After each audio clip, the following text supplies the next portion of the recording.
Hey, everybody, it's Matt. This is the 10-Minute Bible Hour podcast. I have an urgent, important, pressing question for you. Who's the main character in Finding Nemo? On the one hand, you're like, well, it's got to be Nemo, because Nemo's right there in the title. But then on the other hand, you look at the rest of the title, and it's Finding Nemo. So whoever's doing the finding is maybe the main character. And indeed, I think the person doing the finding, or the fish, the character doing the finding, is the main character in Finding Nemo. So the dad character, who I cannot think of his name. It's played by Albert Brooks. Help me out. What's the name of the dad character in Finding Nemo? It's right there. Jeff, do not edit this out. Let everyone see that I don't know this. Let me bear this shame in front of everyone. I'm going to think of it later, and I'm going to totally say it, and I know every single kid listening to this is screaming this name. Dang it, what's the name of the dad fish in Finding Nemo? I feel such... Marlin! It's Marlin. Marlin is the main character of Finding Nemo. Here's the way the whole thing sets up, and this is why I think it's easy as a viewer, as an audience member, to care about Marlin and not be mad at him, but to view him as an object of empathy, even though he's a flawed and damaged character.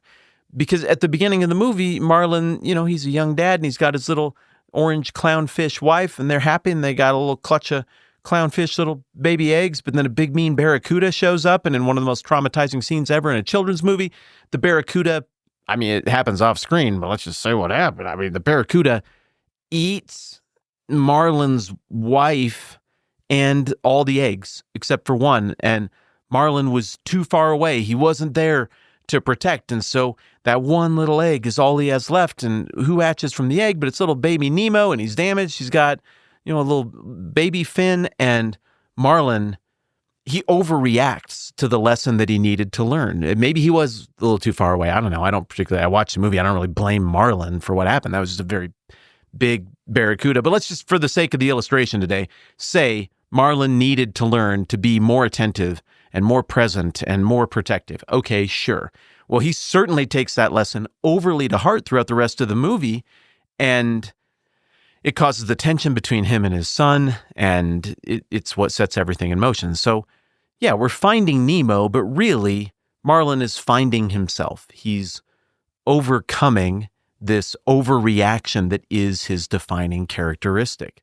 Well, likewise, there's a great big overreaction that occurs in the Bible, and it's a really understandable one, and I think we gotta muster that same empathy and mercy that we feel toward Marlin, toward the people who made this mistake. Who am I talking about?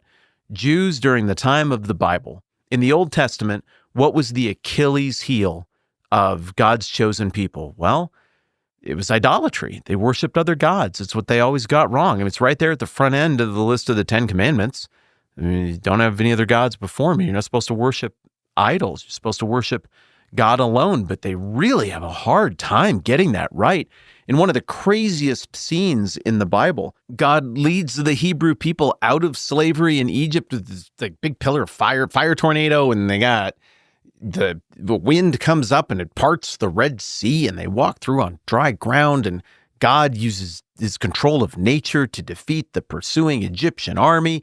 It's amazing. They get to the other side of the sea, and they're like, we're free, and we also have a bunch of Egyptian gold that they just gave us. Let's sing an amazing song. And they got tambourines, and they dance around, and they sing, and they praise God. It's just a beautiful scene. Well, not too long after that, they're at Mount Sinai, and God appears, physically. Remember, we talked about this a while back, about how God manifests among his people. God appears on the mountain, and he's talking with Moses. They're just working out some details up there. But the people are like, yeah, that's a long time, though, to go without worshiping an idol. And he's been up there for, hours? Let's melt all that gold that God provided to us from the Egyptians, and we'll make a golden calf and worship an idol. They just can't help themselves. It's their vice. It's their thing. Certain things that aren't a problem for you in any way absolutely wreck other people. And certain things that absolutely wreck you would never even occur to somebody else. Well, I don't know. I haven't really ever thought about making a little idol or something and worshiping it. But I know what it is to have things that seem innocuous be a huge pain in the butt for me. So all right, let's just all drop the facade here of like, I'm better than somebody else. Or like, we all got problems. We're all weird. I don't know what your Achilles heel is, but we all have one, right? So the Jews' Achilles heel in the Old Testament was they just liked idols too much. Couldn't get over it. Just crazy about idols. And God was constantly like, you just stop it. Worship me alone. I'm the one true God. These things are made of stone and wood. It's so ridiculous. And he commanded them not to do it, and he punished them when they did it, and they just, I don't know, couldn't help themselves. In the end, the whole northern kingdom basically gets wrecked because of idolatry. And, a lot of the idolatry came in through like what seems like really honest means, right? Like God was saying, you're a people set apart.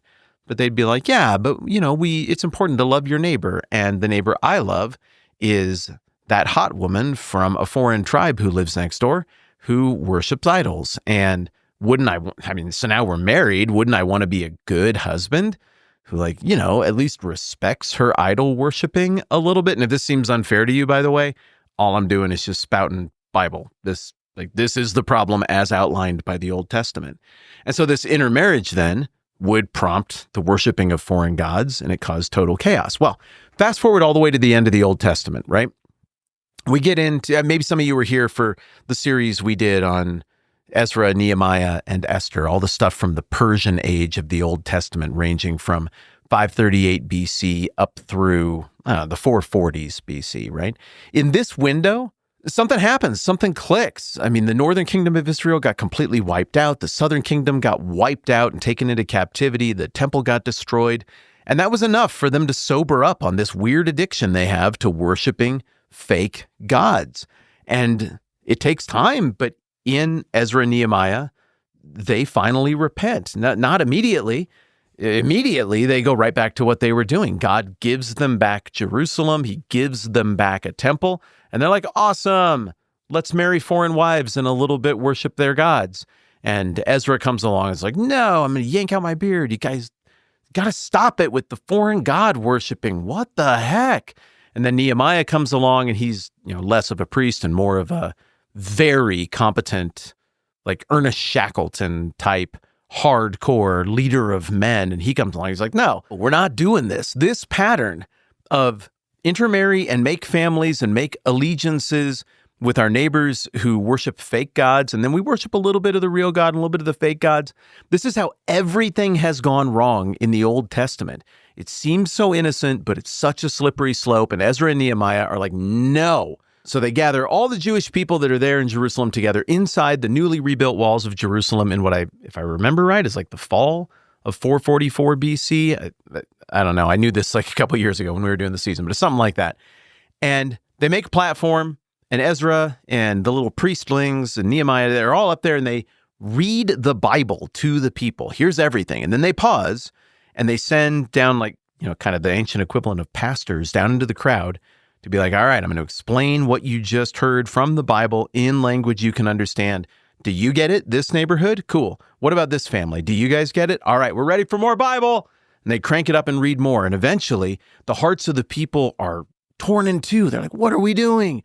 We're repeating the same mistakes. It's idolatry. It's always idolatry, stupid. That's our problem. We have to, as crazy as it sounds, and this does sound crazy, they're like, we have to divorce all of our foreign wives who we brought in. We can't a little bit worship their gods and a little bit worship the one true God. God made a covenant with us that he would bless us if we obeyed and punish us if we didn't, and we didn't. And so they do that. And if you're troubled by this, I break it down in way more detail in that season on Nehemiah toward the end of it that we did a while back. But bottom line is, that's what they do. They do this mass divorce. There are even some scholars who think maybe they got it wrong here, but it shows you how seriously they were taking things and how seriously repentant they were. And then a little bit of time goes by and they're like, well, maybe we'll remarry and do a little more idolatry. And then Nehemiah comes back and is like, no. And to their credit, they, once again, put out their foreign wives, as weird as that might sound. But they do it all in the name of this thing that is just unequivocally good, which is the rejection of idolatry. They reject idolatry. And this time it's final. The Jewish people never go back en masse to practicing idolatry ever again. That's great. But in the same way that Marlon initially does the right thing. I mean, he responds to a previous mistake. I wasn't present enough. I wasn't attentive enough by being more present and more attentive. That's great. But in the same way that Marlon overcorrects from his previous mistake, so the Jewish people overcorrect from their previous mistake of idolatry. Now, to be clear, I'm not saying that their overcorrection was like, oh, they too much rejected idolatry. They should have kept like 5%. No, 0% idolatry is the right amount. But what they did to lock in that commitment it ended up being a problem. The overcorrection was to make rules and institutions above and beyond those even that God made, and to self-obsess about being right with God through a certain degree of self-discipline and religiosity. And then that metastasized and mutated and morphed into something that was very gross and very self-centered, and institutions that were very corrupt, whitewashed tombs, white on the outside, death on the inside once again. And the version of Judaism that we get 400 years after the Old Testament, after Ezra and Nehemiah, when we get to Jesus, is a Judaism that really is getting a lot of things right, and I think they deserve credit for that. Most notably, what they're getting right is they reject idolatry. But it's also getting a lot of things wrong. The religious leadership class is a parody of itself. It's a clown show. They're experts in fixating on the wrong thing while not thinking at all about the important things of God. And that's why they come into conflict with Jesus so much. Well, that's most of why they come into conflict with Jesus. The other reason they come into conflict with Jesus is because they think Jesus represents idolatry. Remember a minute ago, I was like, they really rejected idolatry, like harshly, aggressively rejected it.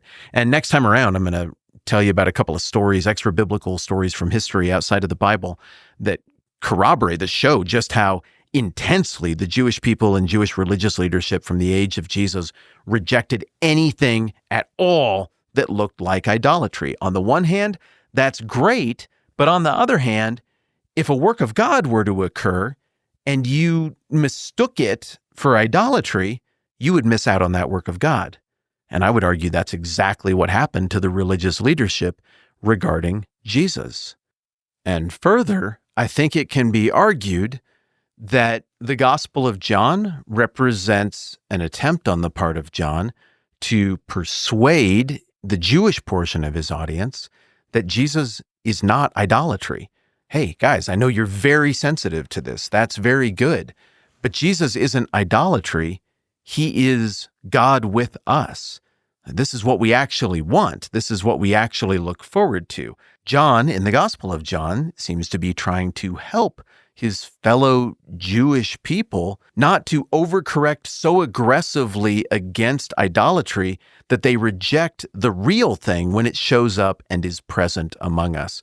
And in these final couple of verses at the end of the John prologue that we'll look at next time around, we can see that John is rounding out his case to say, don't make the Marlon mistake. Don't overreact so much in the opposite direction of your previous mistakes that you miss something beautiful that we've all been looking for.